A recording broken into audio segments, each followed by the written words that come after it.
नमस्कार, आप देख रहे हैं जी राजस्थान। आपके साथ मैं हूं सुमित चौधरी। प्रधानमंत्री ने मुख्यमंत्रियों के साथ बैठक में कोरोना को हराने के लिए कई अहम सुझाव दिए। प्रधानमंत्री नरेंद्र मोदी ने 3T के जरिए कोरोना को रोकने का मंत्र दिया। उन्होंने ज्यादा से ज्यादा लोगों के वैक्सीनेशन करने, माइक्रो कंटेनमेंट जोन और लापरवाही नहीं बरतने पर जोर देने का मंत्र दिया।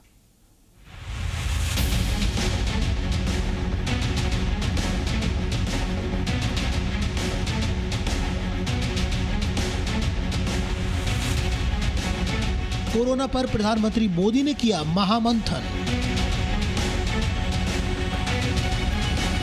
प्रधानमंत्री ने 3T के जरिए कोरोना को रोकने का दिया मंत्र। ट्रैक करना, ट्रेस करना और कंटेन करना, इनमें बहुत तेजी की जरूरत है।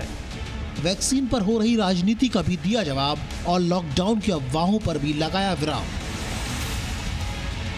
जी हां, कोरोना पर प्रधानमंत्री मोदी ने गुरुवार को सभी राज्य और केंद्र शासित प्रदेश के मुख्यमंत्रियों के साथ मैराथन बैठक की। इस बैठक के दौरान प्रधानमंत्री मोदी ने कोरोना की दूसरी लहर को लेकर सभी राज्यों को आगाह किया और किसी भी तरह की लापरवाही नहीं बरतने की सलाह दी। प्रधानमंत्री ने कोरोना को फैलने से रोकने के लिए ज्यादा से ज्यादा माइक्रो कंटेनमेंट जोन बनाने पर जोर दिया। प्रधानमंत्री ने कोरोना की दूसरी लहर का सामना करने के लिए 3T का मंत्र दिया। टेस्ट, ट्रैक और ट्रीटमेंट, यानी ज्यादा से ज्यादा जांच हो, संक्रमित लोगों का पता लगाया जाए और सबका इलाज किया जाए। हर इन्फेक्शन के हर कॉन्टैक्ट को ट्रैक करना, ट्रेस करना और कंटेन करना, इनमें बहुत तेजी की जरूरत है। 72 आवर्स में कम से कम 30 कॉन्टैक्ट ट्रेसिंग से हमारा टारगेट कम नहीं होना चाहिए। एक व्यक्ति का खबर आया तो उसके 30 संबंधित लोगों जो भी मिले हैं उसको हमने करना ही पड़ेगा। कंटेनमेंट जोन की भी सीमाएं स्पष्ट होनी चाहिए, वेग नहीं होना चाहिए। पूरे के मोहल्ले, इलाके के इलाके, ऐसा मत करो। देश में वैक्सीनेशन का काम तेजी से चल रहा है। खुद प्रधानमंत्री मोदी ने गुरुवार को वैक्सीनेशन की दूसरी डोज ली। देश में वैक्सीनेशन में और ज्यादा तेजी आए, इसलिए प्रधानमंत्री ने टीका उत्सव मनाने की अपील की।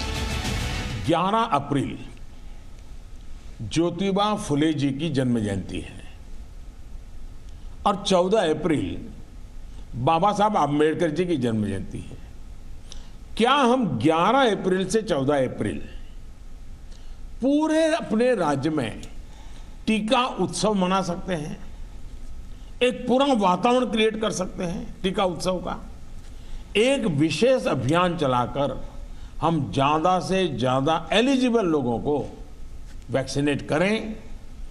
जीरो वेस्टेज तय करें हम कि इन 4 दिन जो है टीका उत्सव में जीरो वेस्टेज होगा।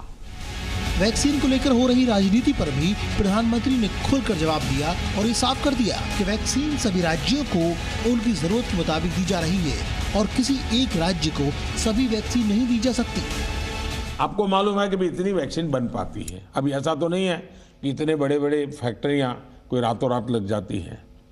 जो हमारे पास अवेलेबल है उसके हमें प्रायोरिटाइज करना पड़ेगा। किसी एक राज्य में सारा माल रख करके हमें परिणाम मिल जाएगा, ये सोच ठीक नहीं है। हमें पूरे देश को ख्याल करके ही उसको मैनेजमेंट करना पड़ेगा। कोविड मैनेजमेंट का एक बहुत बड़ा पार्ट वैक्सीन वेस्टेज ये रोकना भी है। देश के अलग अलग हिस्सों में आंशिक और संपूर्ण लॉकडाउन लगा है। वहीं कई शहरों में नाइट कर्फ्यू लगा है। बार बार या तो ये अफवाह फैलाई जा रही है या संभावनाएं जताई जा रही है कि देश में लॉकडाउन लग सकता है। प्रधानमंत्री ने इस पर भी जवाब दिया। साथ ही नाइट कर्फ्यू के लिए एक नए शब्द का इस्तेमाल किया। ये हमारे गवर्नेंस की कसौटी है। हमारा बल माइक्रो कंटेनमेंट जोन पर होना चाहिए। छोटे छोटे कंटेनमेंट जोन पे सबसे ज्यादा होना चाहिए। जहां पर रात्रि कर्फ्यू का प्रयोग हो रहा है वहां मेरा आग्रह है कि उसके लिए शब्द प्रयोग हमेशा करें कोरोना कर्फ्यू, ताकि कोरोना के प्रति एक सजगता बनी रहे। 2020 के मुकाबले 2021 में कोरोना काफी तेजी से फैल रहा है। दूसरी लहर ज्यादा खतरनाक है, लेकिन देश अब कोरोना से परिचित है। वैक्सीनेशन का कार्यक्रम जारी है और लोगों को पता है कि हमें कैसे बचाव करना है। इसलिए प्रधानमंत्री लगातार कह रहे हैं कि लापरवाही नहीं बरतिए और अगले कुछ हफ्ते सचेत रहिए। जिससे कोरोना की दूसरी लहर के संकट से देश आसानी से निकल जाए। ब्यूरो रिपोर्ट, जी मीडिया।